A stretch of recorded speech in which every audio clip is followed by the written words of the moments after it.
Surgery அப்படின்னு doctor சொன்னோடனே நம்ம ஐயோ நம்ம இதெல்லாம் பண்ணதே இல்லையே, எப்படி இருக்க போகுது, நம்மளோட ஹாஸ்பிட்டல் ஸ்டே எப்படி இருக்க போகுது, லைக் ஏதாவது புது இடத்துக்கு ட்ராவல் பண்ணும்போது இருக்கிற அதே பயம் இதுலேயும் கண்டிப்பாக இருக்கும். அது நம்ம நிறைய பேர் ஏற்கனவே பண்ணிட்டு வந்தவங்கள தான் போய் நம்ம கேட்போம், அவங்களோட எக்ஸ்பீரியன்ஸ் எப்படி இருந்தது, ஃப்ரெண்ட்ஸ் ரிலேட்டிவ்ஸ் எல்லாத்துக்கிட்டையும் கேட்போம். அவங்க எல்லாத்துக்குமே வந்து ஒரு டாக்டராக நாங்கள் எப்படி இருக்கோம் அப்படிங்கிறத இது வரைக்கும் யாரும் சொல்லியிருக்க மாட்டாங்க. அதனால் சர்ஜரி அப்படின்னு ப்ரிப்பரேட்டரி டென்ஷன் இருக்கிறவங்களுக்கு எப்படி நம்மளுடைய ஹாஸ்பிட்டல் ஸ்டே இருக்க போகுது அப்படின்னு ரொம்ப வியப்பாக யோசிச்சுட்டு இருக்கவங்களுக்கு இந்த பதிவு மிகவும் பயனுள்ளதாக இருக்கும். நான் doctor Ashok, Sakthi fertility and Sri Chakra hospital.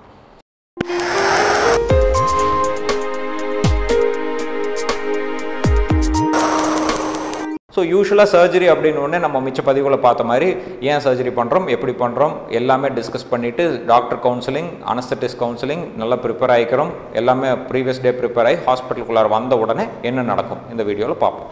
யூஸ்வலாக எந்த ஹாஸ்பிட்டலுக்குள்ளார வந்த உடனே ஒரு ரிசப்ஷனில் போய் நம்ம வந்து இன்ஃபார்ம் பண்ண போகிறோம், இந்த மாதிரியான சர்ஜரிக்கு வந்திருக்கோம், இந்த டைப் ஆஃப் சர்ஜரி சூஸ் பண்ணியிருக்கோம், இத்தனை மணிக்கு டாக்டர் வர சொல்லியிருக்கிறாங்கன்னு ரிசப்ஷனிஸ்ட் கண்டிப்பாக உங்களுக்கு எல்லாமே எக்ஸ்பிளைன் பண்ணிவிட்டு உங்களுக்கு ஒரு வெயிட்டிங் டைம் கொடுத்துட்டு ஃபஸ்ட் அட்மிஷன் ப்ராசஸ் நடக்கும்.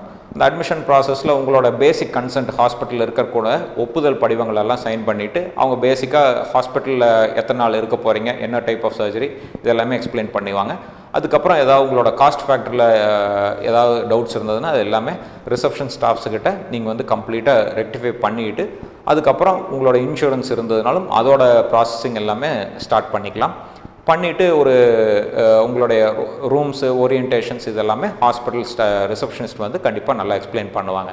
அதுக்கப்புறம் நீங்கள் வார்டில் வந்து ரிசீவ் ஆனதுக்கப்புறம் வார்ட்னர்ஸ் வந்து கண்டிப்பாக உங்களுக்கு நல்ல ஒரு என்கேஜ்மெண்ட் கொடுப்பாங்க.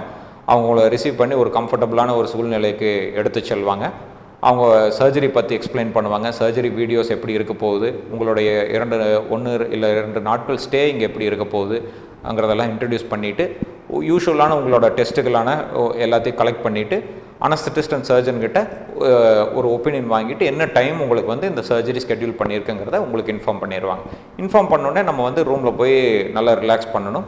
அந்த டைமில் யூஸ்வலாக என்ன பண்ணுவோம் அப்படின்னா உங்களுடைய பிபி, பல்ஸு, உங்களோட ஓட்டு லெவல்ஸ் எல்லாம் எப்படி இருக்குங்கிறத அந்த அன்னைக்கு இருக்கிறதெல்லாம் பார்த்துட்டு உங்களுடைய ஸ்டமக் ஸ்டேட்டஸு, மோஷன் போயாச்சா, குளிச்சாச்சா, உங்களுடைய சர்ஜிக்கல் பார்ட்ஸ் எல்லாம் ப்ரிப்பேர்டாக இருக்கா, இது எல்லாமே ஒரு தடவை செக் பண்ணிக்குவாங்க. செக் பண்ணிவிட்டு உங்களுடைய ஸ்கெட்யூல் டைம் வர்றதுக்குள்ளார உங்களுக்கு ஆப்ரேஷன் தியேட்டரில் கொடுக்க வேண்டிய மருந்துகளுக்கு உண்டான டெஸ்ட் டோசஸ், அதாவது அனஸ்தீஷியா ரிலேட்டட் மருந்துகள், ஆன்டிபயோட்டிக்ஸ், இந்த மாதிரியான இது எல்லாத்துக்குமே உண்டான டெஸ்ட் டோசஸ் எல்லாம் உங்களுக்கு இந்த வெயிட்டிங் டைம்லேயே உங்களுக்கு ஸ்டார்ட் பண்ணிடுவாங்க. அப்புறம் ஒரு நல்ல ஒரு கவுன்சிலர் வந்து உங்களுக்கு கம்பல்சரி வந்து எல்லா விதமான ஆப்ஷன்ஸு, என்ன மாதிரியான ரிகவரி இருக்கும், என்ன ஃபுட் எடுக்க வேண்டியிருக்கும், இது எல்லாமே இந்த வெயிட்டிங் டைம்லேயே ஒரு நல்ல கவுன்சிலிங் செஷன் கண்டிப்பாக இருக்கும். அடுத்தது நீங்கள் சர்ஜரி டைம் வந்தோடனே ஒரு அக்கம்பனிங் பர்சன் வந்து உங்களை தியேட்டருக்கு போய் தியேட்டரில் வந்து யூஸ்வலாக அனஸ்தட்டிஸ்ட்டு தியேட்டரில் தான் அடுத்தது மீட் பண்ணுவோம். அனஸ்தட்டிஸ்ட் அவங்க கூட இன்ட்ரடியூஸ் ஆகிட்டு ஃப்ரீயாக எந்த டவுட் இருந்தாலும் அனஸ்தட்டிஸ்ட்கிட்ட வந்து நம்ம ரிலாக்ஸ்டாக கேட்டுக்கலாம். அப்புறம் டைப் ஆஃப் அனஸ்தீஷியா எல்லாமே டிஸ்கஸ் பண்ணிவிட்டு அவங்களும் கன்சென்ட், ஒப்புதல் படிதம் எல்லாமே வாங்கிட்டு அனஸ்தீஷியா கொடுத்துருவாங்க. யூஸ்வலாக சர்ஜரிங்கிறது எல்லாமே இந்த மாதிரி தான் போகும். ரொம்ப ஸ்மூத்தாக சர்ஜரி முடிஞ்ச உடனே நம்ம போஸ்ட் ஆப்ரேட்டிவ் வார்டு ஐசியூக்கு நம்மளை வந்து ஷிஃப்ட் பண்ணிடுவாங்க.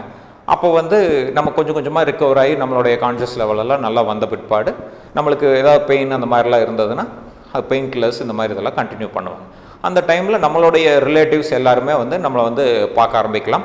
ஒரு யூஸ்வலாக நம்ம வந்து ஒரு சர்ஜரி முடிஞ்ச ஒரு 15 மினிட்ஸ்லேயே வந்து நம்மளுடைய ரிலேட்டிவ்ஸ் எல்லாம் பார்த்துட்டு என்ன டவுட்ஸ் எல்லாமே நம்ம டிஸ்கஸ் பண்ணிக்கலாம். டாக்டர்கிட்டையும் ஒரு ½ அன் ஹவரில் நம்ம வந்து என்ன சர்ஜரி நடந்தது, எப்படி ரிகவரி இருக்க போகுது, இது எல்லாமே டாக்டரும் வந்து எக்ஸ்பிளைன் பண்ணுவார். ஃபாலோயிங் தட் நம்ம வந்து அந்த நாளுக்கு உண்டான ரூம்ஸ் எப்படி மறுபடியும் ரூமுக்கு வரப்போகிறோம், என்ன சாப்பிட வேண்டியிருக்கும், அந்த நைட்டு எத்தனை டைம் நம்ம வந்து ஆன்டிபயோட்டிக் போட்டுக்க வேண்டியிருக்கும், யூரினேஷன் எப்படி போகலாம், மோஷன் எப்படி போகலாம், யார் நம்மளை வந்து ரூமுக்கு ஷிஃப்ட் பண்ணுவா, திருப்பி கூட்டிகிட்டு போவாங்க, நம்ம எப்படி நடக்க முடியும், எப்போ எந்திரிச்சு உட்கார முடியும், தண்ணி எப்போ குடிக்க முடியும், இது எல்லாமே வந்து போஸ்ட் ஆப் பீரியடில் கண்டிப்பாக எங்கள் நர்ஸ் வந்து கம்ப்ளீட்டாக ஒரு கவுன்சிலிங் செஷன் வந்து கண்டிப்பாக கொடுப்பாங்க. ஸோ இவ்வளோ ப்ராசஸும் முடிஞ்சதுக்கப்புறம் தான் நம்ம ரூமுக்கு வந்து ரிக்கவரி நடந்துகிட்ருக்கும். மேலும் ரிக்கவரி பற்றின டீட்டெயில்ஸ் எல்லாமே நம்ம மற்ற ஒரு பதிவில் நம்ம கண்டிப்பாக பார்க்கலாம். ஸோ இந்த பதிவு வந்து கண்டிப்பாக ஒரு ஆப்ரேஷனில் என்னென்னலாம் ஒரு ஃப்ளோ ஆஃப் பேஷண்ட் இருக்க போகுது அப்படிங்கிறத நம்ம தெளிவாக பார்த்தோம். இந்த வீடியோ உங்களுக்கு பிடிச்சிருந்ததுன்னா உங்களுடைய ஃப்ரெண்ட்ஸ் பயனடையருக்கு இதை ஷேர் பண்ணலாம். மேலும் சக்தி ஃபர்டிலிட்டிங்கிற யூடியூப் சேனலை சப்ஸ்கிரைப் செய்யுங்க. வேறு ஏதாவது சந்தேகங்கள் இருந்தாலும் கீழே இருக்கிற கமெண்ட் செக்ஷனில் நீங்கள் கேள்விகளாக எழுப்பலாம். நன்றி, வணக்கம்.